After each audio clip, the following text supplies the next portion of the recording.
I'm Josh, aka Salty Barnacle. I'm Josh, aka Lizardman. We are the two of the many cogs in the Magik4 FGC scene. If it was just us, it would not be functioning. Correct. That's been very clear.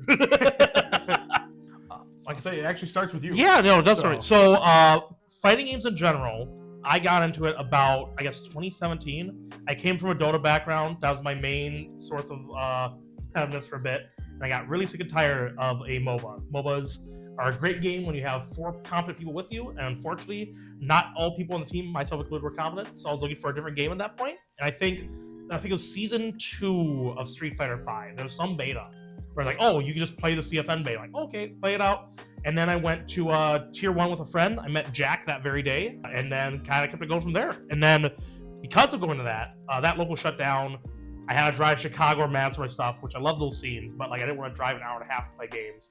Eventually, in 2019, I started a local called Run the Set at the Garcade of Menominee Falls, and that's where Josh comes in after that point. Yeah, that's Run the Set's what started my competitive journey, because up until then, like, I played fighting games my entire life.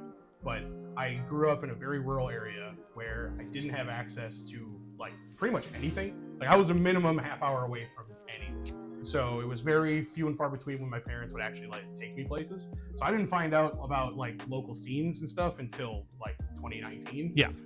When I started going to Run the Set. I just fell in love with the atmosphere and the environment. And I was like, I can go to a place where there's this many people that love to like play and talk about fighting games like I do. Because I had just been sequestered to my little, group of friends who I could potentially wrangle into playing fighting games, and then I would win, and then they wouldn't play anymore.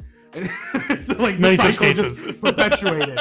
And then I go to Run the Set, and I get my teeth kicked in, and I'm like, "This is great! I can play more now. This is awesome!" And then COVID came in and shut everything down, and I was pining for that again. Like I wanted it back.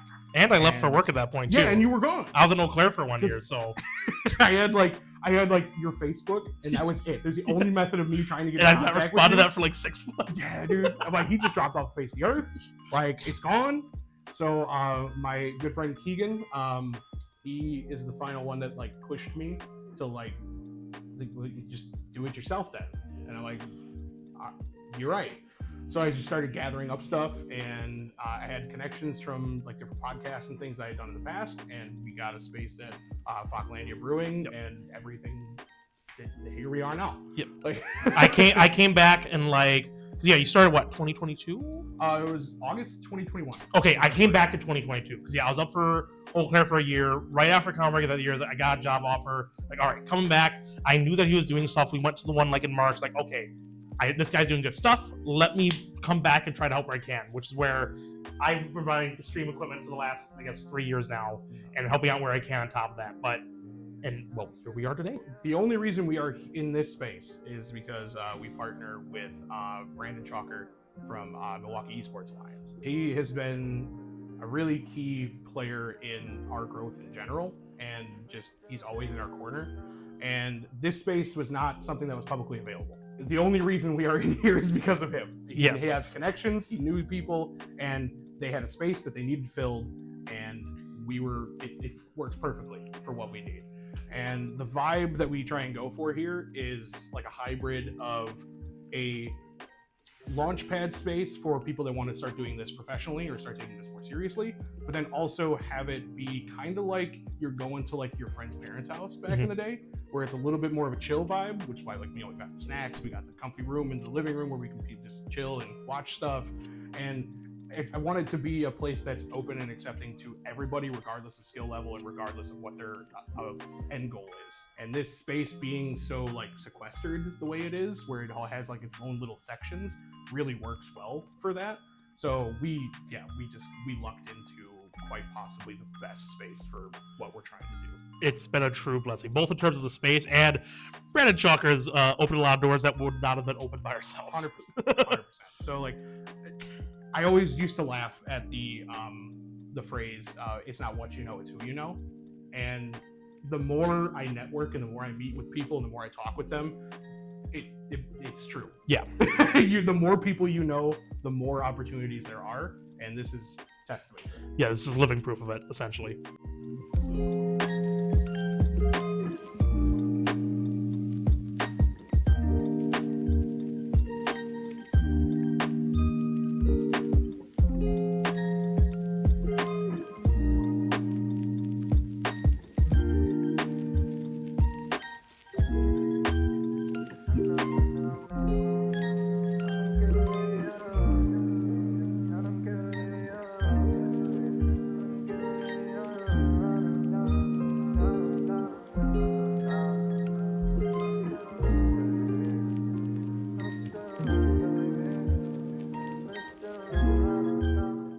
run a weekly, we run a bi-weekly, and then we have one a month, and then we host all Smash tournament once a month as well. Yeah. So we're in this space about like 9 to 10 times a month running events. From Factlandia days, like we've grown a ton. I remember when I first came back, like that was just where you started to transition from Goodwill TVs to more like competitive monitors at that point.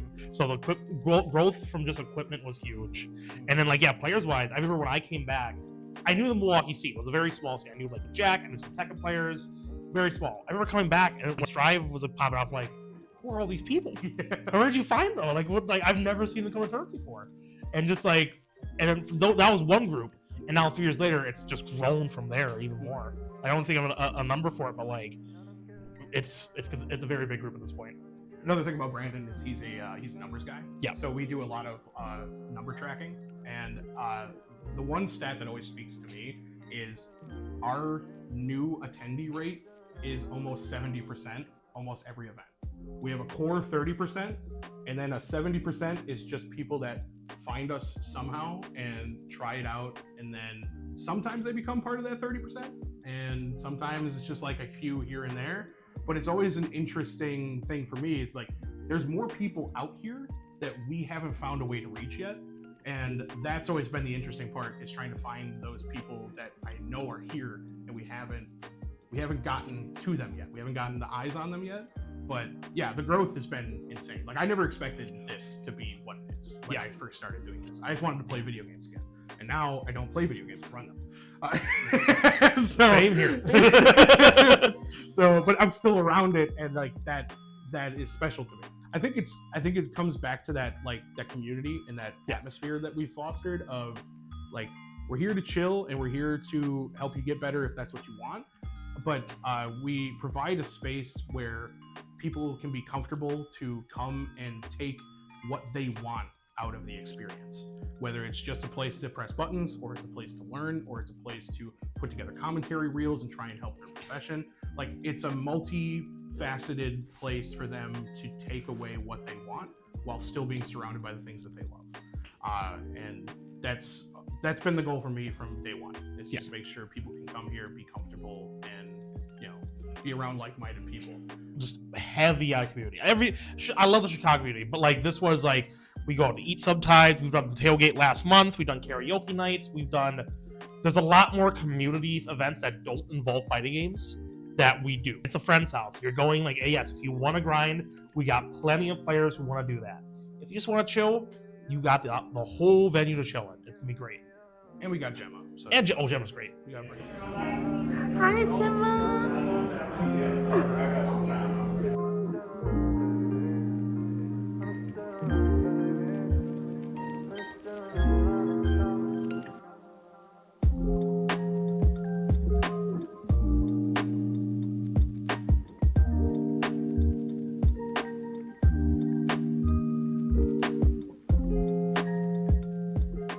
We need a middle range event where it's not a local, where you show up paid like $10 to get in.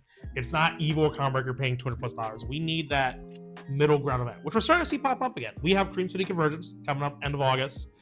It's like $65, well, $75 now with late reg. But like, we have Roundhouse, we have Mixed Us. We have these more middle range events because we want people to get the opportunity of competing on a bigger stage without them having to commit $200+ to go to big events. I love Comberger. It's a tournament that got me really to help more with tournament running.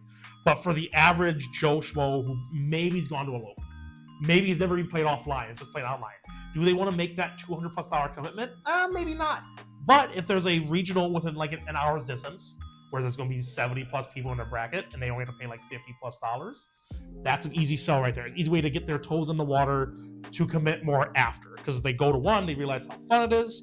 Then they make more investments to go to others, maybe to make that trip to Evo or Combo Breaker. And then it grows from there. I like the leagues that we've been doing. I think every regional in the Midwest, C3, Roundhouse, and Mixfest just announced theirs. I like that we're supporting other locals because we all want to go event to support where we can. But obviously, it's hard for you to drive out to Minnesota. It's hard to drive to the inner city of Chicago. So it's like, let's support where we can. Let's do these leagues where like, okay, we have an event coming up. We have a regional. Let's support these locals and make them, or give them the opportunity to be able to come to our event. Because like, we want them to come to us, but we also want to incentivize people to go to your locals. Because like, people going to locals is the best thing ever. So we want to do that. So we're doing some of that. I'd love to see more come forward in the future. And we've seen some of this, like you mentioned before we started. There's been huge strides in just the overall communication and the networking, which is great. I think more things like the Midwest exhibitions, but not beholden to one location, would be really cool. So like different kind of like crew battles, kind of like, you know, the old dojo breaking, you know, back in the day, where it's like, all right, we're gonna invade this one and kind of set up that in a scheduled state where, you know, we're bringing 5 of our guys to take on 5 of your best guys, and you plan to have that kind of exhibition and create that like friendly rivalry that really encourages people to bounce between locals. If we can make some kind of incentivized system where we can get that to happen on a more consistent basis across the board, all it's going to do is just make all of us stronger, like the whole Midwest scene stronger, by us supporting each other and playing against each other more often. Mm-hmm.